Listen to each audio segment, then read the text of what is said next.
The January 6th committee is holding a primetime hearing tonight. This time, the panel is focusing on the 187 minutes from the time Donald Trump wrapped up his speech at the Ellipse on January 6, 2021, and told his supporters to march to the Capitol, until he finally told rioters to go home in a video posted to Twitter. This video right here. The committee is expected to argue the former president's inaction during those 3 hours was beyond neglect, and they will put forward new and previously unseen evidence to back up their claims.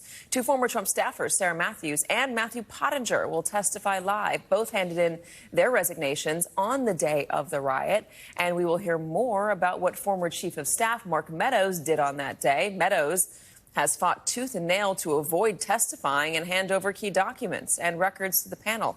NBC News spotted him today when he was leaving the Capitol Hill Club, and our reporters tried to ask him questions about why he's not cooperating. Here's what he said. January 6th committee is doing that worries you. Are you cooperating with the committee? Do you believe you should provide more documents to the committee, testimony? Do you think Donald Trump committed a crime for his inaction on January 6th? I'm not commenting on anything that relates to the president running or January 6th. Lots of no comments, and then a small comment saying no comment. In the 18 months since the attack on the Capitol, the DOJ has charged almost 900 defendants from all 50 states. But what about Donald Trump himself? What is the purpose of this investigation, these hearings, this powerful testimony, if it means the man at the center will face no consequences? That's a question that a lot of folks are asking, especially within the Democratic Party. And in his most direct comments yet about his department's investigation, Attorney General Merrick Garland reiterated that just because we're not hearing about it doesn't mean it isn't happening. There is a lot of speculation about what the Justice Department is doing, what it's not doing, what our theories are, what our theories aren't, and there will continue to be that speculation. That's because a central tenet of the way in which the Justice Department investigates, and a central tenet of the rule of law, is that we do not do our investigations in public. No person is above the law in this country. Nothing stops us. I don't know how to, maybe I'll say that again. No person is above the law in this country. I can't say it any more clearly than that. There is nothing in the principles of prosecution, in any other factors which prevent us from investigating anyone who's criminally responsible for an attempt to undo a democratic election. From our coverage of past investigations, that's pretty standard for the DOJ, but I'll ask Joyce Vance about it in just a moment. Also breaking just moments ago, the DHS investigation into those missing Secret Service text messages sought by the January 6th panel is now criminal. The results of this investigation could be referred to federal prosecutors depending on those results. DHS has ordered any internal probes into the wiping of the messages to stop so that they can ensure the integrity of its investigation.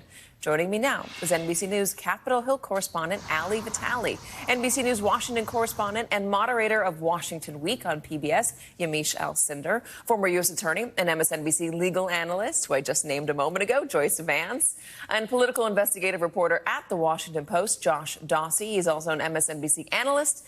Also, former chairman of the RNC, Michael Steele. And that's not all. We are trying to get Julia Ainsley up on that reporting from DHS. All right, so let me begin first with Ali Vitale. We're learning more about what's going to happen tonight. We're also learning more about these Secret Service text messages and what might have happened to them and the intention behind losing those.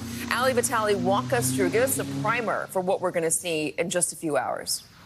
Yeah, look, Katie, just a few hours from now, you previewed it correctly. It's going to be the 187 minutes, a sharp contrast between the chaos and violence that was happening on the Hill and the inaction from former President Donald Trump. They're going to use people who were inside the White House, who are appearing there in person, those witnesses, but also people in their taped testimony who are going to be able to talk about how the former president was being urged to do more, and instead he sat there and watched television, to the point where Congresswoman Luria, one of the people people leading these hearings told me they're probably going to be using footage from Fox News, the network that we know was the favorite of the former president, to show that he was seeing on his preferred network the violence and chaos. And instead, he sat sitting in the dining room for hours watching the violence unfold. And in terms of who's leading this hearing, you have two people who are veterans who've served in uniform for this country. So when they call this a dereliction of duty, it means something even deeper.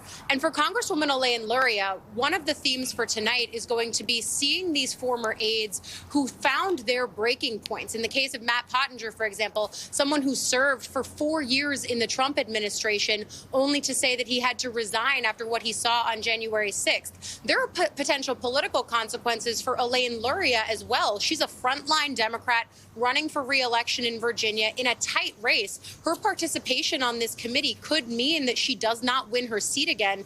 But what she told me yesterday, Katie, was that if it means being a part of this committee and shedding light on this moment, she's okay if she doesn't win her seat. This isn't about her. This is about democracy, she said.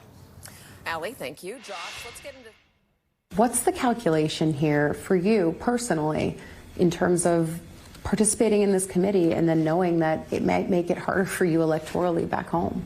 Yeah, this is really, I would say, singularly the most tragic event that has happened within my lifetime and the most dangerous. We've got to get to the bottom of the facts about this. And the responsibility of being on this committee, this work, being on the right side of history is what's important. It's not about whether Elaine Luria gets reelected. I'm working very hard for that, but I'll sleep at night if I didn't get reelected because I served on this committee. There's that moment that we were talking about, Katie.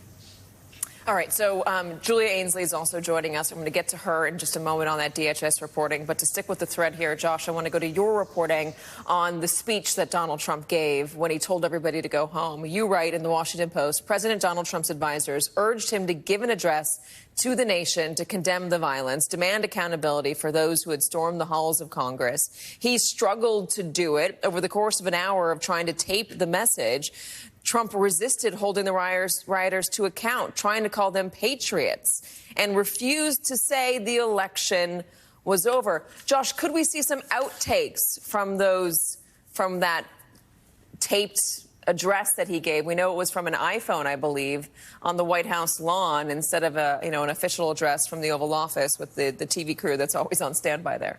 Right. Katie, I think we will see some outtakes. That speech in particular on January 7th, the next day, where he was asked by his aides to give a speech to heal the country, bring the country together. He was resistant to a lot of the language that they wanted him to give.